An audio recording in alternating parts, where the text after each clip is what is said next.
LP खौहाय जोंनि गामिनि स्कुलावनो फरायदोंमोन ओमफ्राय ME खौबो थुक्राझार हायार सेकेन्डारियावहाय फरायदोंमोन ओमफ्राय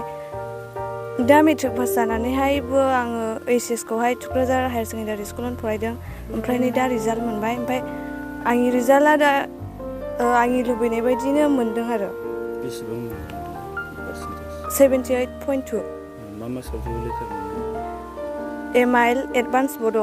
फिल'सफि ओमफ्राय हेल्थ केयार फरायनायाथ' आं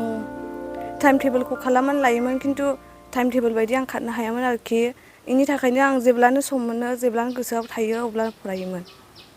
मामि बाबामोना न'आव थाया नालाय बेखायनो जों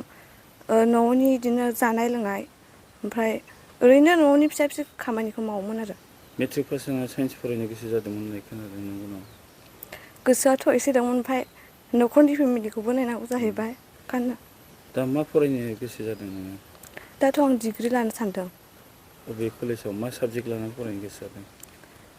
बेंटल कलेजावनो लानोसै खाथियावनो ओमफ्राय आं दाबो डिसाइड खालामथ'वाखै आरो मा मेजर लागोन एसे मोजाङै सानग्रोनानैहाय लानायसै इयुनाव मा जानो सानदों नोङो आंथ' डिग्रिनि उनावहाय सिभिल सार्भिसावहाय हाबनो सानदोंमोन बाखि न'आवसो सोर सोर दङ ओमफ्राय मा मा फरायगासिनो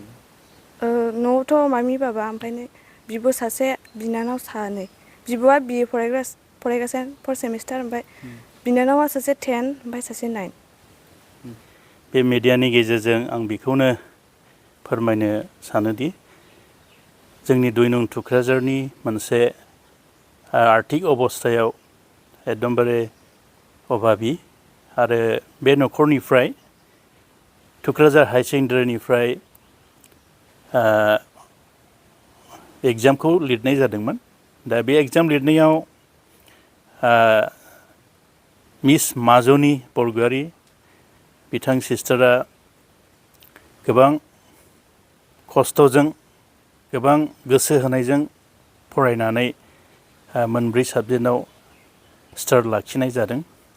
बेनि थाखाय जोङो 2 नं थुक्राझारनि जानानै गोबां गोजोननाय मोनदों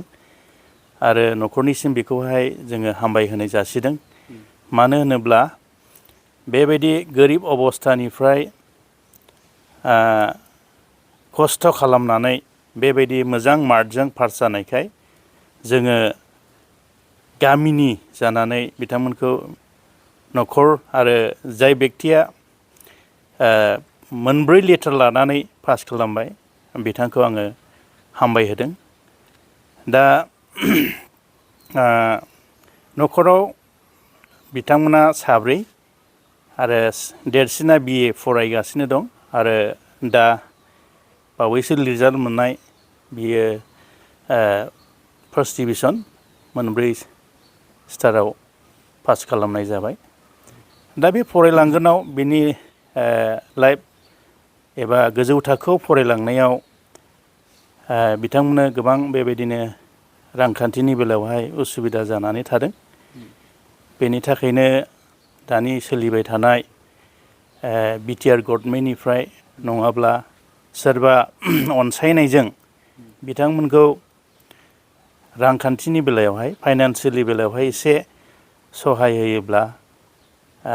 जोंनि बर'नि गेजेराव बेबायदि मोजां फरायनाय गथ'साया दावगालाङोब्ला बियो बर'नि थाखायनो मोनसे गोजोननाय आरो थुलुंगानाय जागोन दा बेनि थाखायनो आङो बे मिडियानि गेजेरजों खावलायदों जायफ्रा बेबायदि गोबां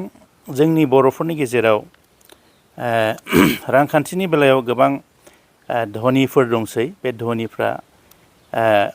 बिथांमोननि फारसे एसे नोजोर खालामनानै सहाय होयोब्ला न'खरनिफ्राय गोबां गोजोननाय मोनगोन खारन बिथांमोननि जि गारजेना